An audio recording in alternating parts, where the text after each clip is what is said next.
Hi everyone, it's Becca, and today I'm back on behalf of Wild Orchid Crafts, the Wild Bunch, to share another project with you guys, so I hope you enjoy! Okay, so for this tutorial, I'm going to start by using some wooden barbecue skewers, and these are cut in half. I'm going to be using these red open roses in 45mm from Wild Orchid Crafts. I'm also going to be using some florist tape, and this is in green. So what I'm going to do is I'm going to place my skewer next to my rose stem, and then I'm going to wrap around with the florist tape, and I'm going to do so for about maybe ½ inch, and then I'm going to be adding one of these rose leaves, and this is also from Wild Orchid Crafts, and I will show you the product code in just a moment. So then I'm going to continue to wrap with the florist tape, and then I will add another rose leaf.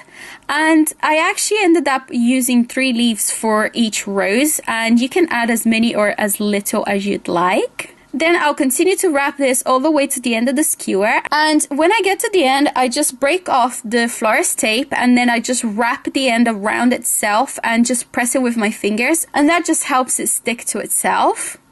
So next thing I want to do is I want to add something in between the roses, and I'm going to be using these white Gypsophilia flowers here, and I actually ended up trimming these skewers a little bit shorter than the ones I used for the roses because I want them to be on the same level as the rose, and you'll see what I mean in just a moment here.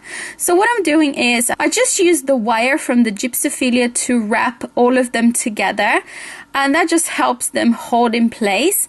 Then I used the florist tape to wrap at the very bottom of the flowers, and then I added my skewer to it, and I just continued to wrap all the way around the skewer just so that it was completely covered. And I didn't add any leaves to this one. And next, I'm going to be recycling this tin of food here. I've cleaned it very well and dried it. And then I just cut out a piece of pattern paper that I wanted to use and just wrapped around the tin. Next, I'm going to be using some of these mixed paper doilies from Wild Orchid Crafts. And I'm just going to use it to decorate the front of this tin.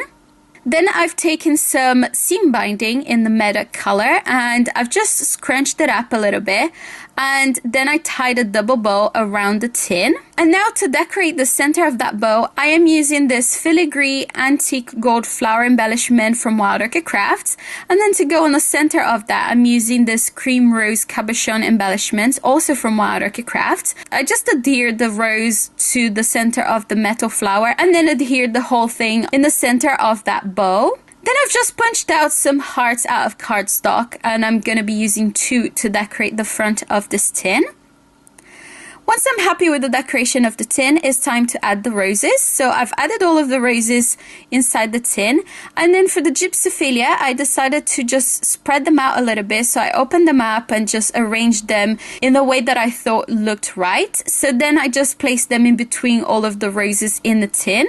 And once you've arranged them in the way that you like it, your centerpiece is complete. I really hope you guys like this tutorial. If you have any questions, please comment below. I'll have all of the product codes down below so that you guys can go and check it out from the Wild Orchid Crafts website. Thanks so much for watching. Catch you guys next time. Bye!